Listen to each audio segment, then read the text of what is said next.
Assalamualaikum warahmatullahi wabarakatuh. Selamat pagi, selamat siang, selamat sore, selamat malam. Salam sejahtera kita semuanya.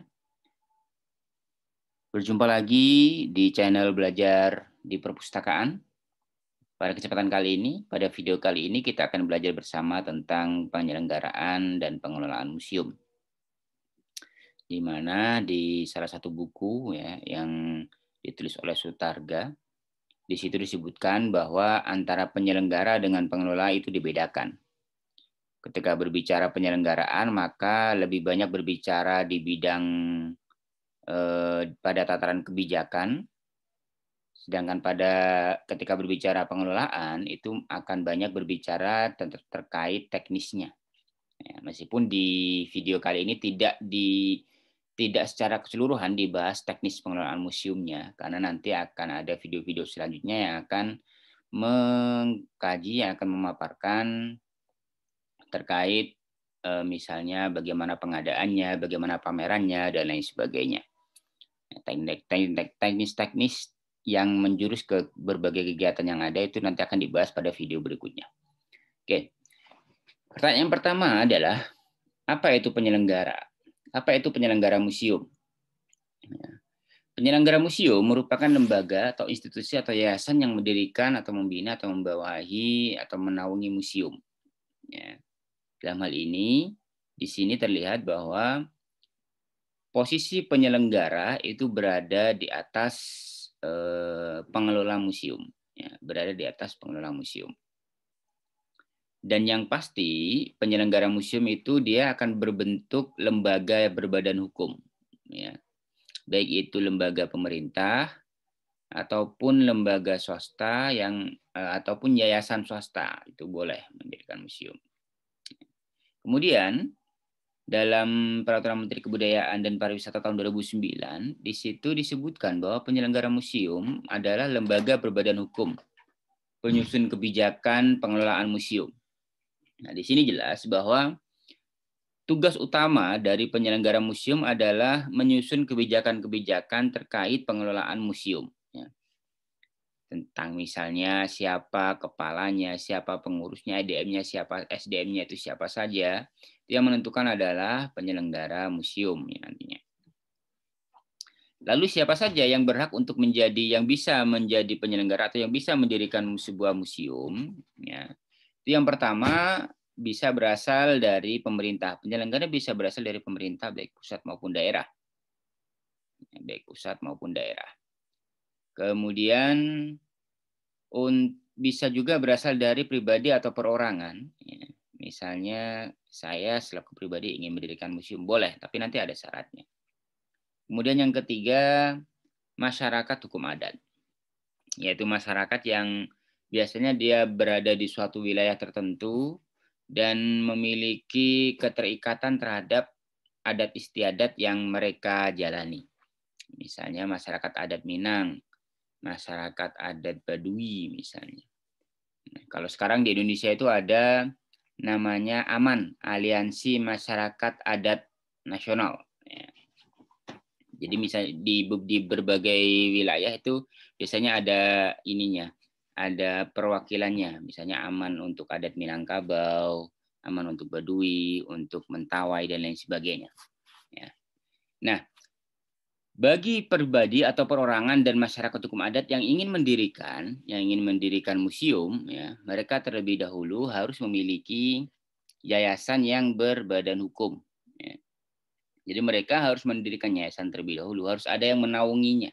Tidak bisa misalnya saya selaku pribadi ingin mendirikan museum, serta saya buat bangunan kemudian saya tulis di situ museum, nggak bisa. Ya.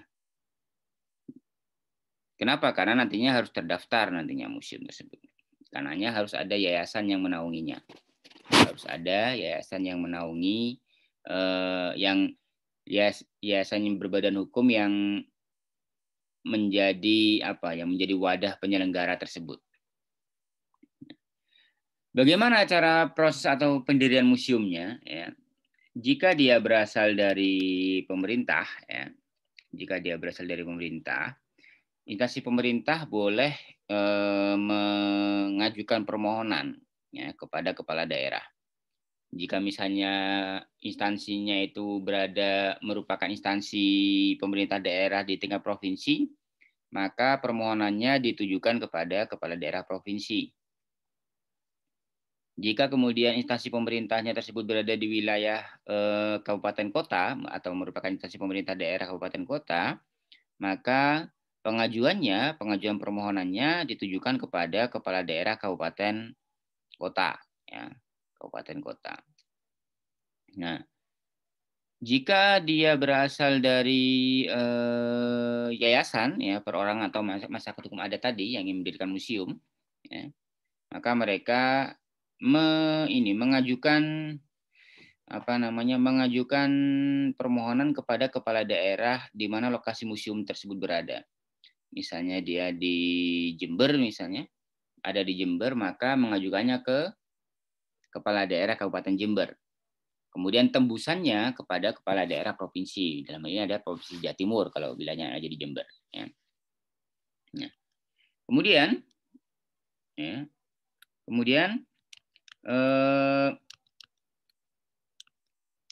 untuk isinya apa saja, isi permohonannya, isi proposal pendiriannya. Ya. Yang pertama tentu ada visi misinya, ya. Tentu ada visi misinya. Kemudian yang kedua studi kelayakannya. Studi kelayakan di situ nantinya yang akan menunjukkan penting tidaknya museum itu harus didirikan. Ya. Kemudian tujuannya, kemudian data koleksi awal yang nantinya akan disajikan atau akan dipamerkan di museum tersebut. Ya. Kemudian perencanaan ini bisa berupa rencana jangka ini bisa rencana jangka pendek dan jangka panjang. Ya. Kemudian gambar situasi bangunan museum, di mana di bangunan museum ini harus menggambarkan adanya ruang pameran, ruang penyimpanan, dan lain sebagainya. Kemudian semacam denah, gambar situasi bangunan museum ini. Kemudian status tanah dan bangunannya, ya, apakah HGB atau SHM dan lain sebagainya. Minimal status tanah yang tanah dan bangunan yang akan digunakan untuk mendirikan museum itu minimal harus HGB, ya. Harus sertifikatnya harus hak guna bangunan. Ya. Kemudian harus juga mencantumkan tenaga pengelolaan siapa saja, mulai dari pimpinan, tenaga teknisnya, tenaga administrasinya, dan lain sebagainya. Kemudian juga keterangan sumber pendanaan. Ya. Keterangan sumber pendanaan itu dari mana? Apakah dari ada pendanaan tetapnya? Ya. Pendanaan tetapnya itu nanti berasal dari mana saja. Kemudian pendanaan yang lain-lain, seperti misalnya ada sumbangan dan lain sebagainya, berasal dari mana? Itu adalah syarat-syarat untuk pendirian museum. Ya, dilampiri dengan ada proposal pendirian, dilampiri dengan surat permohonan yang ditujukan kepada kepala daerah. Selanjutnya, untuk ruangan tadi, karena dalam pengajuan proposal itu ada gambar pembagian ruangan, maka minimal ruangan yang ada di museum itu terdiri dari 4 ruangan. Ada ruangan pameran. Ruangan pameran ini yang nantinya untuk menyajikan, koleksi-koleksi yang bisa dinikmati oleh masyarakat. Ya. Bisa dilihat langsung oleh masyarakat, oleh pengunjung. Ya. Kemudian ada ruang penyimpanan. Ya. Ada ruang penyimpanan. Ruang penyimpanan ini bisa merupakan ruangan yang khusus untuk menyimpan koleksi yang tidak dipamerkan. Ya. Bisa jadi ada berbagai pertimbangan kenapa koleksi di ruang penyimpanan ini tidak dikeluarkan di ruang pameran. Bisa jadi karena mungkin butuh perawatan, ya, nantinya akan dipindahkan ke ruang perawatan, atau bisa jadi karena nilainya yang tinggi sehingga dia harus disimpan. Mungkin yang ditampilkan di museum adalah yang replikanya. Kemudian harus ada ruang perawatan. Ruang perawatan ini penting karena mengingat koleksi museum itu biasanya adalah barang-barang langka, barang-barang yang benda-benda yang sudah memiliki usia yang cukup lama, yang cukup tua, sehingga perlu perawatan khusus. Kemudian ruang administrasi. Ruang administrasi ini nanti terkait dengan misalnya ketatausahaan museum. Ketatausahaan museum. Ini setidaknya terdiri dari 4 hal ini. 4 hal ini. Ruang pameran, ruang penyimpanan, ruang perawatan, dan ruang administrasi. Ya. Kemudian struktur organisasinya, struktur organisasi museum, itu berasal dari ada ini struktur yang pertama, jadi nanti ada beberapa model strukturnya. Terdiri dari badan pendiri, ada badan penasehat, badan pengawas, badan pengurus museum. Nah, di kalangan atas, 4 atas ini mulai dari badan pendiri, badan penasehat, badan pengawas, dan badan pengurus, ini masih pada tataran penyelenggara. Jangan pada museum ini nanti pada tataran pengelola. Kemudian ini struktur yang kedua, jika misalnya dalam badan pemerintah itu mendirikan lebih dari 1 museum, maka perlu ada namanya unit pembina teknis permuseuman. Di bawahnya baru ada berbagai museum. Kemudian ini adalah struktur pengelolanya. Nah, ini struktur pengelola museum. Ada kepala museum, tata usaha dan perpustakaan, Jadi biasanya di museum itu ada juga perpustakaannya. Kemudian di bawahnya baru ada kurator untuk koleksinya. Kurator ini mereka yang mengelola museumnya, mengelola koleksi di museum. Ada konservator laboratorium, ada preparator studio, ada edukator bimbingan edukatif. Kurator tadi yang mengelola, konservator ini nanti yang bagian untuk mengurusi perawatan dan lain sebagainya.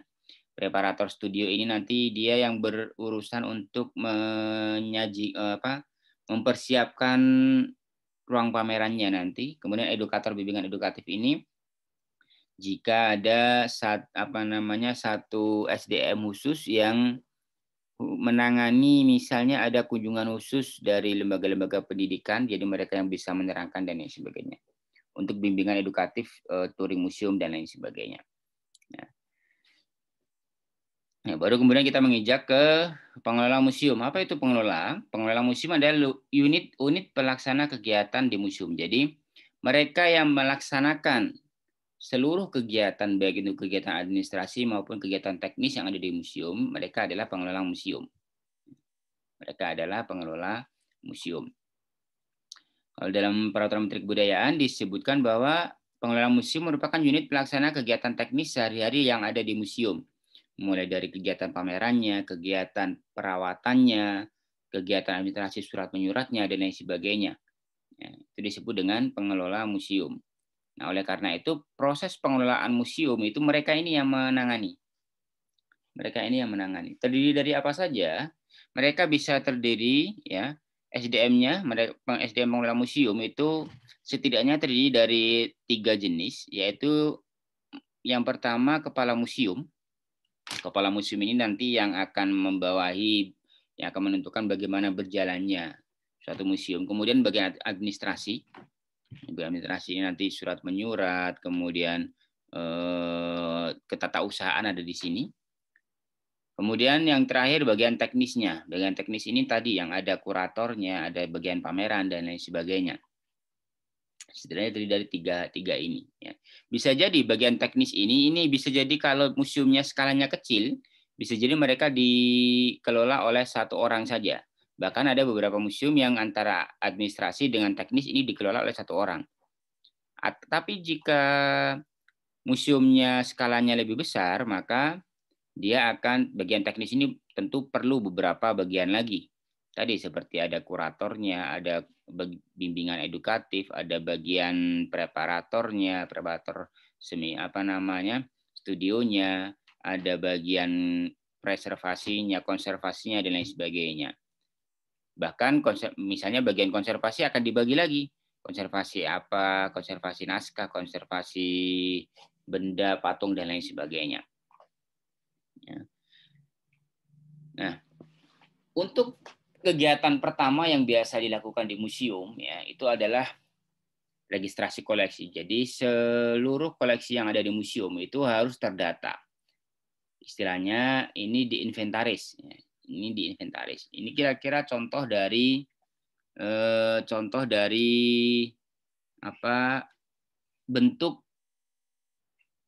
buku registrasi, ya, bentuk dari buku inventaris koleksi, di mana pada buku inventaris koleksi itu yang pertama terdiri dari tanggal penerimaannya, ya, kapan koleksi tersebut diterima, ya, kapan koleksi tersebut diterima, kemudian yang kedua nomor inventarisnya, kemudian diterima dari siapa, ya, jadi penerima diterima dari siapa, asalnya itu dari siapa, itu nanti akan ditulis di sini.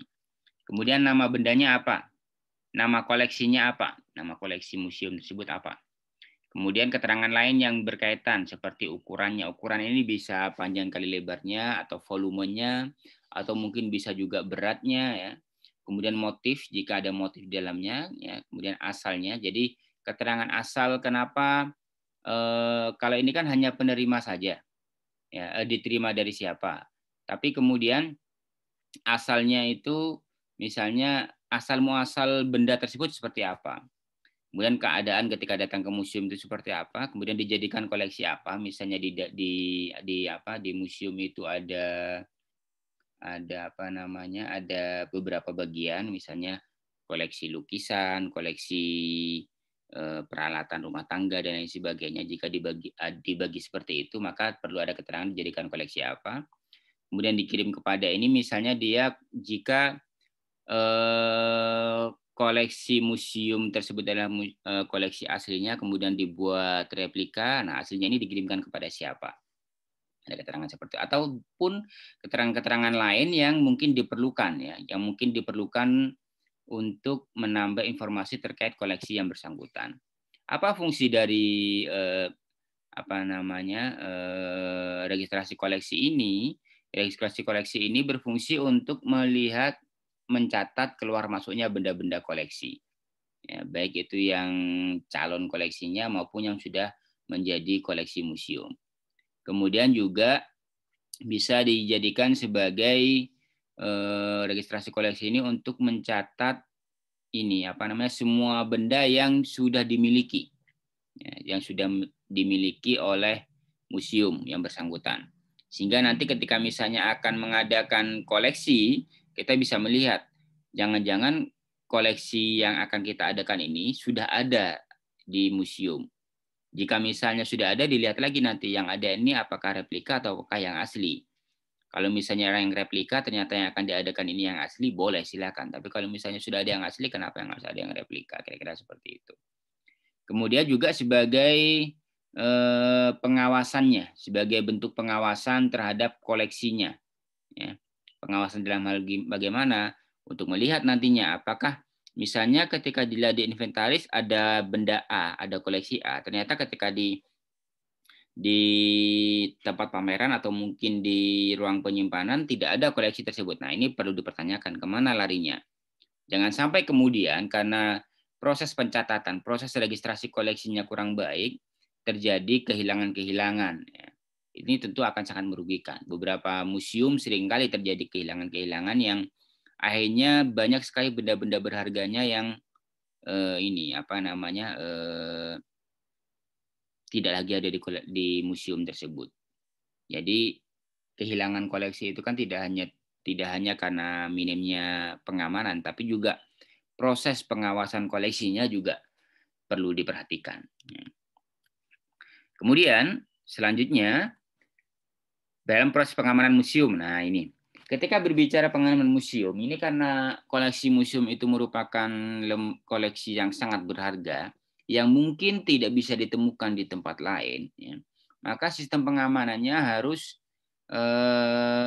baik juga, ya, harus bagus, tidak bisa asal-asalan. Ya. Oleh karena itu, dalam pengamanan museum itu mencakup 3 hal. Yang pertama adalah terkait sistem keamanannya. Sistem keamanan seperti adanya CCTV, bahkan kalau kita melihat di film-film itu yang berkaitan dengan museum, itu biasanya untuk koleksi-koleksi khusus itu akan ada di ada di ini, ada infrarednya dan lain sebagainya. Itu untuk menghindari adanya pencurian. Kemudian prosedurnya atau tata tertibnya perlu dibuat prosedur tata tertib untuk baik itu untuk pengamanan ataupun untuk bagaimana pengunjung dalam melihat-lihat koleksi museum itu perlu dibuat tata tertibnya.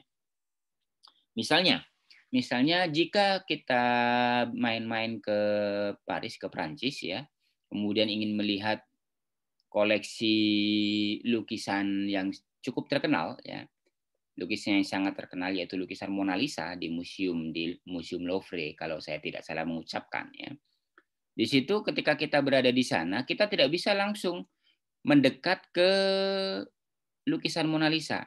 Tapi antara lukisan karena mungkin nilainya ya, jadi tata tertibnya memang seperti itu karena mungkin nilainya yang cukup tinggi dan sangat langka dan itu merupakan lukisan aslinya, maka kita tidak boleh mendekat.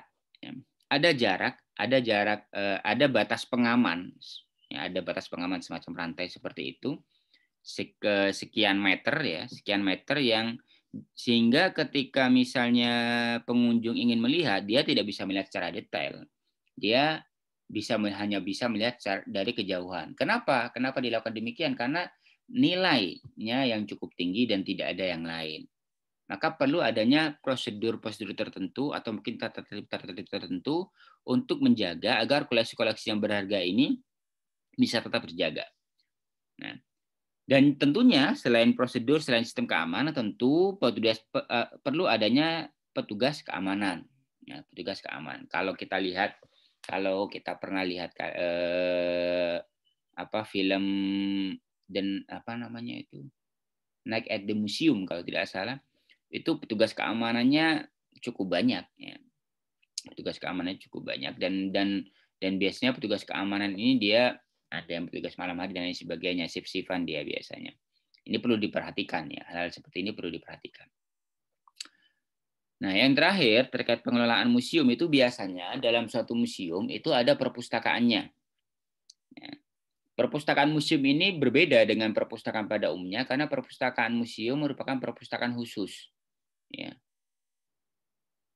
Yang hanya melayani mereka-mereka yang berkunjung ke museum.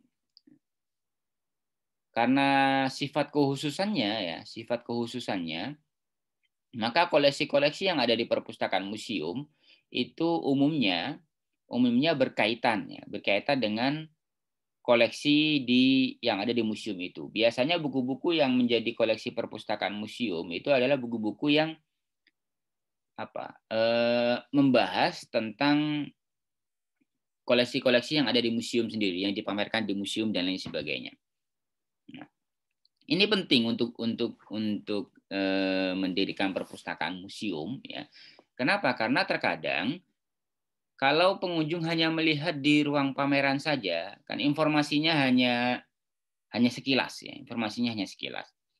Nah, dan melalui adanya perpustakaan museum, dengan adanya koleksi-koleksi buku yang ada di sana yang terkait dengan koleksi museum, tentu pengunjung bisa lebih memahami, bisa lebih mempelajari informasi-informasi lain terkait yang ada di museum. Ya. Misalnya sejarah koleksinya secara rinci seperti apa, kedatangannya itu seperti apa, dan lain sebagainya. Itu penting di situ. Nah, yang tidak kalah penting dalam pengelolaan museum itu adalah terkait sumber pendanaan. Dari mana sumber pendanaan ini berasal ya? Kalau untuk museum yang yang dikelola oleh pemerintah, dia tentu mudah ya, karena sumber pendanaannya pasti berasal dari pemerintah. Pasti sudah ada slot sendiri untuk pendanaan museumnya.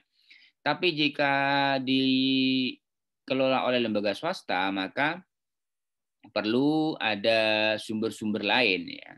Seperti misalnya melalui sumbangan dermawan ya. Sumbangan dermawan ini misalnya biasanya ada seorang yang memang suka dengan museum yang dikelola, kemudian yang bersangkutan bersedia untuk menjadi menjadi penyandang dana tetap Ya, sehingga nanti setiap bulan atau mungkin setiap tahun kita bisa tetap memperoleh kucuran dana dari yang bersangkutan.